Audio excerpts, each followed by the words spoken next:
Shalom sahabat penyuluh, Bapak Ibu Saudara dimanapun saat ini saudara berada. Salam jumpa dengan saya Agus Widodo. Kita bertemu lagi di dalam pertemuan yang begitu indah, di dalam renungan firman Tuhan. Pada saat ini saya berharap semoga melalui renungan ini bisa kita semua diberkati oleh Tuhan.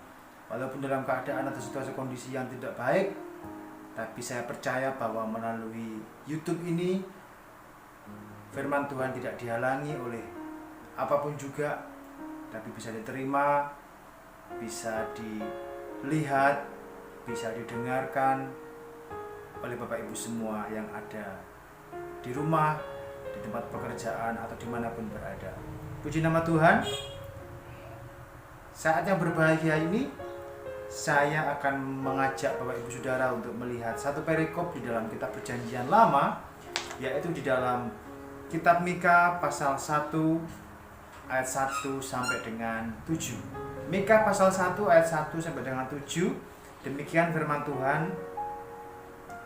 Firman Tuhan yang datang kepada Mika orang Moresyet pada zaman Yotam, Ahaz dan Hizkia, raja-raja Yehuda, yakni berkenaan dengan yang dilihatnya tentang Samaria dan Yerusalem. Dengarlah hai bangsa-bangsa sekalian, perhatikanlah hai bumi serta isinya, biarlah Tuhan Allah menjadi saksi terhadap kamu, yakni Tuhan dari baitnya yang kudus. Sebab sesungguhnya Tuhan keluar dari tempatnya dan turun berjejak di atas bukit-bukit bumi.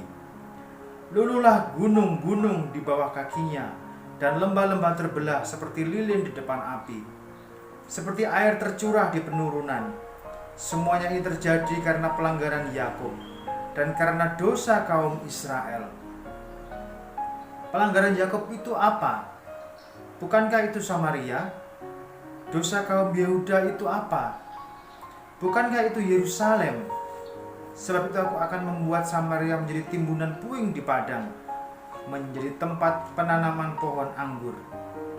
Aku akan menggulingkan batu-batunya ke dalam lembah dan akan menyingkapkan dasar-dasarnya. Segala patungnya akan diremukkan, segala upah sundalnya akan dibakar, dan segala berhalanya akan kuhancurkan. Sebab dari upah sundal dikumpulkan semuanya itu, dan akan kembali menjadi upah sundal. Bapak Ibu Saudara yang kasih Tuhan, kita bersyukur masih bisa membaca firman Tuhan pada saat ini. Saya akan memberikan satu buah judul dari firman Tuhan yang sudah kita baca tadi adalah Allah mengasihi, tapi juga Allah menghukum. Saya ulangi lagi, Allah mengasihi, tapi juga Allah menghukum. Puji Tuhan.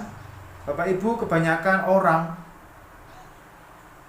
mereka mengartikan dengan salah apa itu tentang konsep kasih. Banyak orang tua tidak mengerti konsep kasih yang sebenarnya, sehingga itu bisa tercermin ketika mereka mendidik anak-anak mereka, mereka mendidik buah hati mereka. Mereka sangat mengasihi orang tua mereka, tetapi mereka saking mengasihinya tidak menghiraukan bila mana ada hal-hal yang harus ditegur, tapi kemudian dibiarkan saja. Kita melihat Bapak Ibu Saudara, orang tua yang begitu sayang kepada anaknya, tapi juga tidak pernah menegur ketika anak itu berbuat salah. Kita melihat umat Israel adalah umat pilihan Allah. Kita juga bisa melihat bahwa mereka dibedakan dengan bangsa-bangsa yang lain. Mereka berasal dari keturunan Abraham, Ishak dan Yakub. Allah sangat mengasihi mereka walaupun mereka sering menyakiti hatinya. Itu jelas. Kita bisa melihat kasih Allah kepada mereka, kepada bangsa Israel. Allah mengasihi bangsa Israel dengan kasih-Nya yang tulus. Tetapi juga Allah menegur umat Israel Dari perikop yang kita baca Bapak Ibu Saudara, apa buktinya? Kita mau melihat satu bukti. Apa buktinya kalau Allah itu mengasihi umatnya, yaitu Israel? Apa buktinya? Yang pertama Bapak Ibu Saudara, kita bisa melihat dari ayat 1 sampai 2, yaitu Allah mengutus nabinya. Salah satu bukti bahwa Allah mengasihi umatnya adalah mengutus nabi untuk menyampaikan firman Tuhan. Kita bisa melihat bahwa nabi dalam bahasa Ibrani, navi, berasal dari akar kata yang berarti mengalir seperti mata air. Jadi bermakna memberi keterangan, memberikan kabar, mengabarkan. Kata Ibrani inilah yang paling sering digunakan untuk nabi, ya. Melalui nabi, Allah menyampaikan rencananya dalam hal keselamatan dan menyatakan firman-Nya sambil memengaruhi masa kini dan memberitahukan masa depan. Kita bisa melihat Mika adalah nabi Tuhan yang berasal dari Moreshet atau Maresia. Kota itu di sebuah desa dekat dengan Gad. Arti dari namanya dalam bahasa Ibrani yaitu Mikhaya atau Mikhahayu. Dalam Hakim-Hakim 17 ayat 1 sampai dengan 4, yang berarti siapakah yang sama seperti Tuhan. Ia termasuk ke dalam nabi-nabi pada abad ke-8 sebelum Masehi bersama-sama dengan Nabi Amos, Hosea, Yesaya pada masa pemerintahan Raja Yotam. Ahaz dan Hizkia, puji Tuhan, ia dengan berani menyampaikan firman Tuhan serta menegur umat Allah yang melakukan kejahatan. Seperti yang sudah dijelaskan di atas bahwa bangsa Israel adalah umat pilihan Tuhan, namun mereka juga bangsa yang keras kepala. Ketika mereka melakukan hal yang jahat di mata Tuhan, lihat di sini, Allah tidak serta-merta langsung menghukum mereka, tapi Ia mengutus nabinya untuk memperingatkan mereka.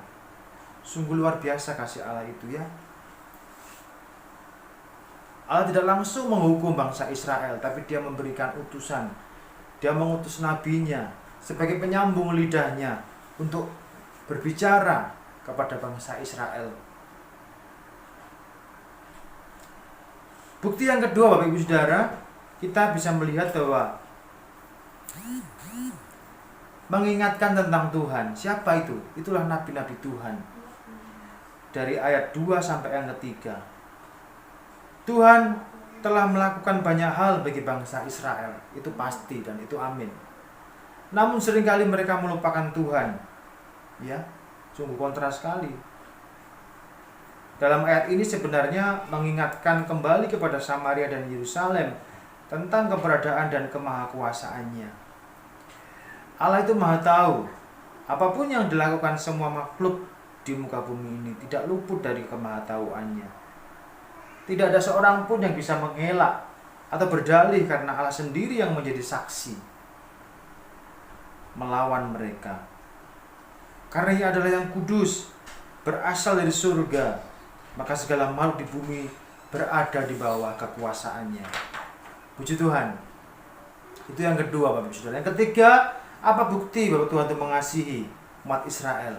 Yang ketiga adalah Allah memberikan teguran pada ayat yang ke-5 sampai dengan ayat yang ke-7. Melalui Nabi Mika, Tuhan menegur umat Israel agar kembali kepada Tuhan. Teguran itu membawa umat Israel untuk ingat kembali kepada Tuhan. Mika dengan keras mengecam dosa-dosa mereka, ya. Tuhan memberikan hukumannya kepada bangsa Israel karena memberontak kepada Allah.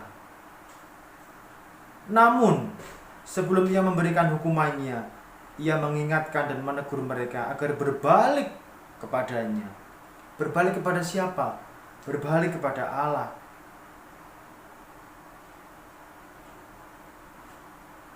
Melalui 3 poin ini Bapak Ibu Saudara, kita bisa melihat bukti kasih Tuhan kepada bangsa Israel. Nah, bagi kita bisa tahu, kita bisa melihat bagaimana campur tangan Allah kepada bangsa Israel. Demikian juga pada saat ini Allah juga masih campur tangan atas kehidupan kita. Dia tidak meninggalkan kita Bapak Ibu Saudara. Melalui caranya yang ajaib, kadang Allah menegur kita. Melalui caranya, melalui Roh Kudusnya, Dia kadang menegur kita. Dari hati Dia berbicara. Allah ingin supaya hidup kita lebih baik. Dari hari ke hari supaya kita semakin lebih baik. Dan Roh Kudus mengingatkan di dalam kehidupan kita. Saya percaya Bapak Ibu Saudara, melalui renungan firman Tuhan pada saat ini memberikan kepada kita kesadaran bahwa ya, saya memang manusia yang banyak dosa, tetapi di balik semuanya itu Tuhan mengasihi saya. Puji nama Tuhan.